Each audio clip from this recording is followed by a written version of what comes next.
I covered a story yesterday about an Arkansas representative who filed a bill within his state legislature that would fine social media companies $75,000 each time they ban a user or delete a post based on so-called hate speech. Now, while this bill needs to be expanded to social media companies above 75 million users operating outside of Arkansas, while this bill is restricted to the state and the state government itself, and whether or not this bill is actually successful within its own state legislature, I believe that this sets a precedent for other states to follow. Now, I want to go through with you a few stories of just in the past 90 days what has happened to show you that we have reached a dystopian level of censorship and that free speech is dead in America.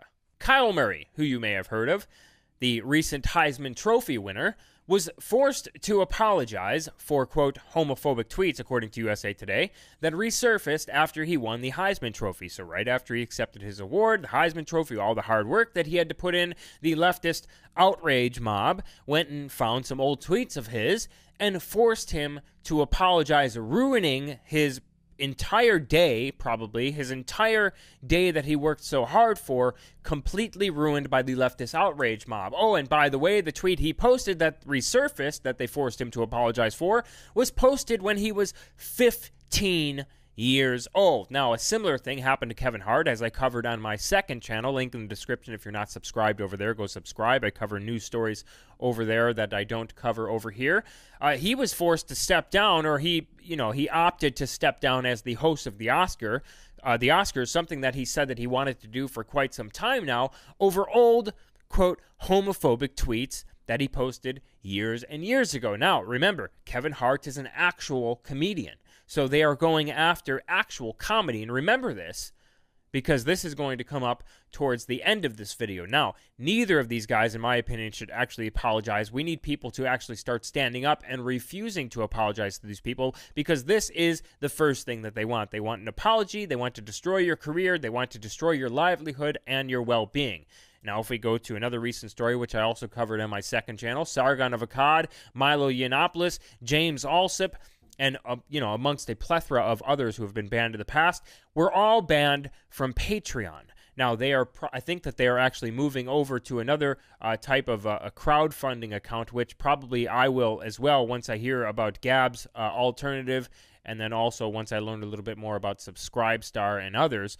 And then if we go to what happened with the Ralph retort, Ethan Ralph and his YouTube channel, he was banned from YouTube completely, had his entire channel deleted over a comment that was left in the live chat from an anonymous user on his YouTube channel. Then if we go to Laura Loomer, we all heard about this story. I think I covered this on my second channel as well. Laura Loomer was banned from Twitter after criticizing Ilhan Omar.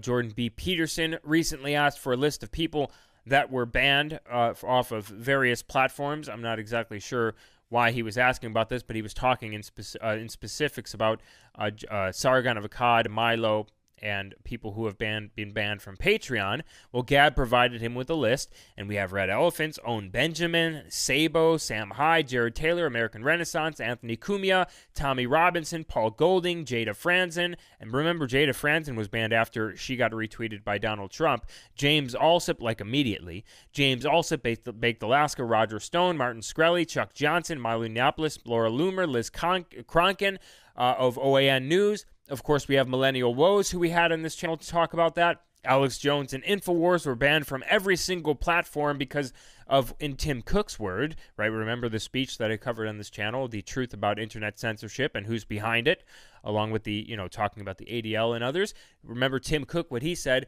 violent conspiracy theorists. And then we even have cuck-servatives like the Blaze, the failed Blaze, by the way.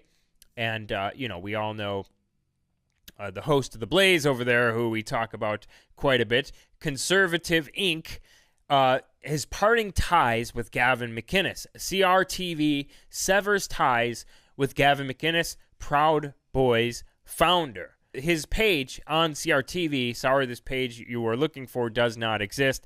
And then, of course, we have Mark Levin and all the rest who are still up there, right? This is even after Washington Post and many others have come out and said the fake news was lying. The mainstream media was lying. The Proud Boys have not been deemed an extremist group by the FBI. After all, it was just the SPLC and the rest of the mainstream media who lied to you. CNN, MSNBC, NBC, and all the rest who posted their articles that said, FBI deems Proud Boys a hate group because they're parroting other articles, some dissident articles that they saw, and not actually checking into the actual source, which was the FBI, who said, what are you talking about, mainstream fake news media? We never deemed the Proud Boys a hate group or an extremist group.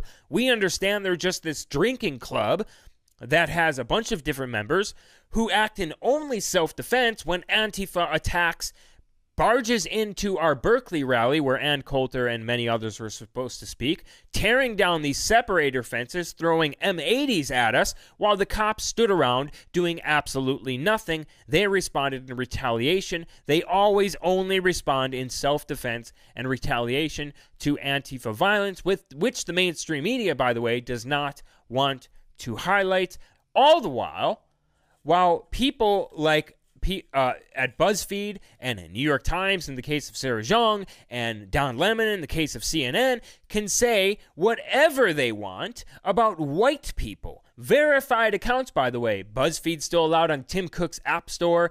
Huffington Post is still allowed on Tim Cook's App Store. New York Times is still allowed on Tim Cook's App Store. And they're actually literally calling, I'm not going to repeat these tweets because I don't want YouTube to catch this in their algorithms, but literally calling for violence against a certain group of people based on ethnicity or race.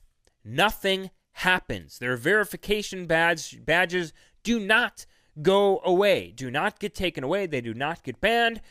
And this is the level of ridiculousness that our society has reached today. Now, I want to focus on two stories in particular in regards to this dystopian level of censorship and the end of free speech as we know it in America. Former SNL writer booted off stage at Columbia University.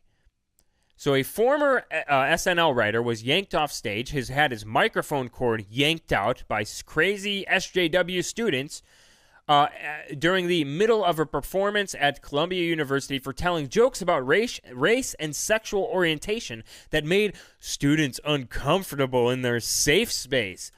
This Indian American, Nimesh Patel, was performing a stand-up at which he basically said that it was, in his joke, he basically said that it was hard to be black. Let's just add another thing to it, basically saying that it was harder to be black and gay at the same time. And he said, no one looks in the mirror and thinks, he was basically saying in his joke that people don't choose to be gay. And he said, no one looks in the mirror and thinks, this black thing is too easy. Let's just add another thing to it. And it was making a joke. Had his microphone yanked out and was booted off stage at this university.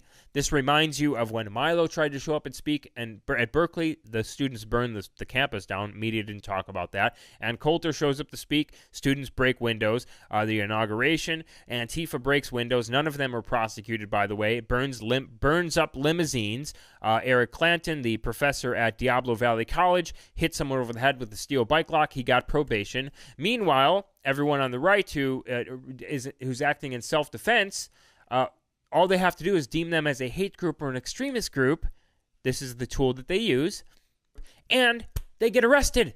That's all. You're prosecuted. You're going 10 years in prison in the case of the Proud Boy member who's facing years in prison. I'm not sure where the case is at this point. So then we can go to a story that just came out. It talked about Eric Kaufman, who's the writer of the book White Shift, by the way, which I thought was going to be something completely different than after I actually caved in, bought the book, and read it, and it actually turns out to be a really good book and a really good explanation of what's going on here. But he tried to have an immigration debate at a university and with someone else, just a debate. So two different points of view to be expressed at a university, and these people are basically, the students at this university are, and I'll include the link in the description, are calling for the cancellation of this immigration debate. Now, what do I think is going to happen from all of this censorship that is happening. Now, if we reference the YouTube Rewind video that everyone was talking about just a couple days ago, that even PewDiePie did a response video to. By the way, subscribe to PewDiePie. If you're not subscribed, we have to back him up, because there's like this, there's a little bit of symbolism behind PewDiePie versus this, behind, you know, PewDiePie versus India, essentially. PewDiePie being this white male who has been the largest YouTuber for quite some time. We must make sure that we back him up. But the YouTube Rewind video, it got right now I believe it's at 6.2 million dislikes versus only just over 1 million likes. And this is YouTube, who created this rewind. Didn't include PewDiePie, by the way, because they disagree with his we all know we know his politics, even though he doesn't express them overtly, covertly in his videos. They're subliminal messages. But because of that, they didn't want to include him in the YouTube Rewind, even though he's the biggest YouTuber. No, they wanted this diverse cast of people, which, you know, all think the same way, just this diverse cast of NPCs in their YouTube Rewind, mixed in with a lot of social justice, mixed in with a lot of boomers doing Fortnite dances who probably never played Fortnite or heard of Fortnite before YouTube asked them to do this Rewind video, and it got an overwhelming amount of dislikes. So the media conglomerates, the mainstream media, Hollywood, and all the rest who tried to tell you this is the way that you need to think, don't understand how the majority of the population, especially the politically disengaged, like I covered in the video called There Is Hope for the Future, go watch that video, think about as social justice and political correctness and all the rest. So what we're probably going to see over the next decade or so is a complete refutation, a complete rebuke